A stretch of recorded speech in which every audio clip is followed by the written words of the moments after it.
Today I'm going to teach you how you can use Zoom. So, once you're logged into Zoom, on the toolbar on the bottom, here's your mute and your video. You want to make sure they're both white so that they can hear your sounds on.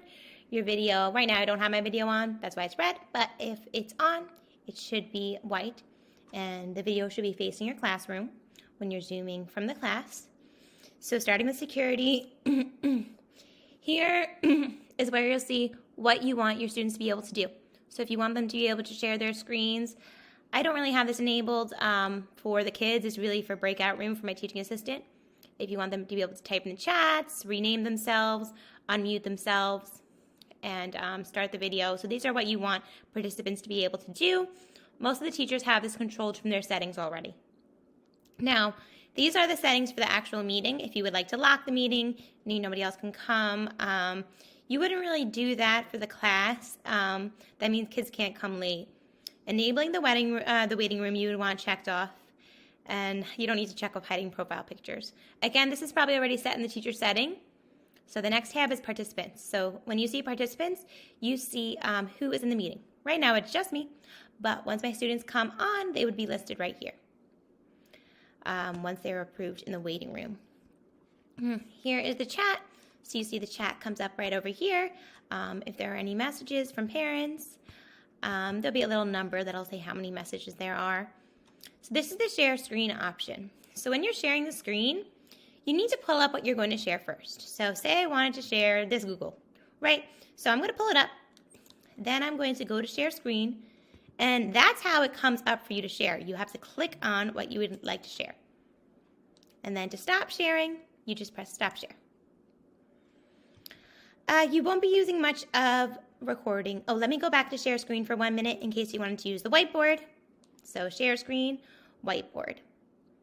And if it was a video that you would like to share, just remember when you're playing the video, say there's a video here, to check off sharing the sound so that they can hear the audio.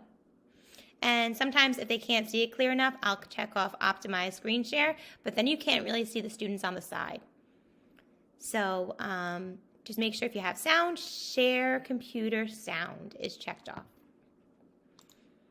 Okay. Breakout rooms you really won't be doing much of right now with the class that's in front of you in this situation. Reactions, if you're giving them a reaction, theirs are a little bit different from the iPad, but these are the different reactions that you can give to the class. So this is the basic toolbar on the bottom. What I'm going to show you is how you can mute and unmute students. So you can mute them individually. You can mute them as a whole just by pressing mute all. And here's the option if you would like them to be able to allow them to unmute themselves so they can put their sound back on. If not, you can check that off and they cannot unmute themselves. Then you would have to click on them. So here I press mute all. You would have to click on them to, oh, there's nobody else in this meeting for me to mute right now, but you would have to click on them to unmute them, and then a box will come up to give them permission. So this can be controlled from the side, or also, and when the students are logged in, you can click by their names and press unmute. So here's the toolbar with the muting and unmuting. This is all here. And the last thing I can show you how to do is, what else? Here you can end the meeting just by pressing end. In the next clip, when I have somebody in the video, I will show you how you can make somebody a co-host. I'm not a co-host. You can pass the host on to somebody else if the special area teacher comes in the classroom for special. So here's how you end meeting. You press end, and this would be the end of the class, like before lunch or at the end of the day, end meeting for all.